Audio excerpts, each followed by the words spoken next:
Thank you so much for hearing my testimony today. I've been here since the building opened and have been the very first citizen that's not representing an agency to testify, so I'm very deeply appreciative to be able to talk right now. First of all, I guess I would like to say that I learned a lot from being here. So I'm really glad that I was here for this whole process, because I know now a lot of what you know, and I know how I would be making my decisions. There are some things that pop out for me. One of them is that there were several people from Ashland who testified saying they were in favor of the bill, and they were talking about the jobs. But I also heard the guy from the business, the GTEC, speaking, and they're not interested in hiring the guys that have the skills that would be used for mining. He said he was not interested, and you need to go back and look at that, because it was right around the same time that there was a woman here crying because her husband lives in North Dakota and isn't living with her family because he can't get a job there, and she's hoping that this mine is going to open up a job for her. There was also some mention of the money that used to be in the former mining bill that has been taken away, and that money was for training the local people for their jobs, and that's gone. So it seems to me that the people that were out here speaking on behalf of wanting the mine are being deceived. And I think that you need to take that into very serious consideration. My testimony that I wanted to talk about was a little bit different, but I felt like I needed to share that with you because that stands out big time for me, along with many experts who said that there was a lot of ambiguous language and that they were concerned about what doors were being opened by this ambiguous language. Perhaps it really wasn't about this iron ore mine. Perhaps it's about something else. I don't know for sure because I'm not a policy expert, but it made me worry when I heard several different public officials speak about that.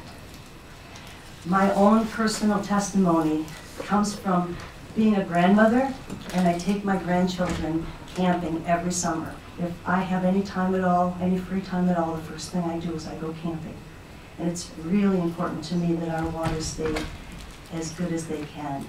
My grandchildren have noticed the difference between when they were toddlers and they used to collect those little crawfish hands, and that they're gone now already. And this is on the shores of Longdoor County. And they've noticed that difference in the 6 years that I've been taking them backpacking there. Does anybody have a question for Representative Zimmer? I just wanted to ask you if she could just finish her thought that I was interested in. Okay. Well, so what I asked myself is, where did this bill come from? And I can't help but look at what has happened to our government.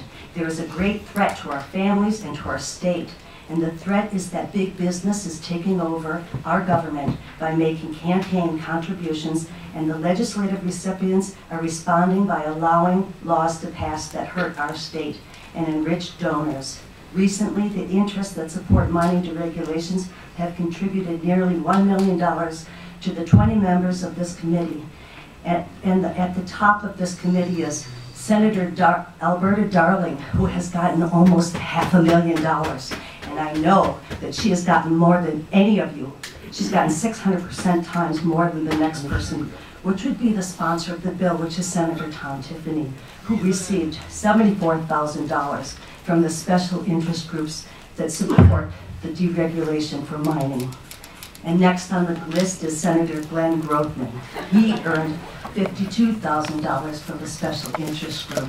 You can look it up on the Wisconsin Democracy Campaign website to see where the campaign donations came from, and this is directly related to why this hearing today has been held in the manner that it's been held in, you need to write a letter to the editor.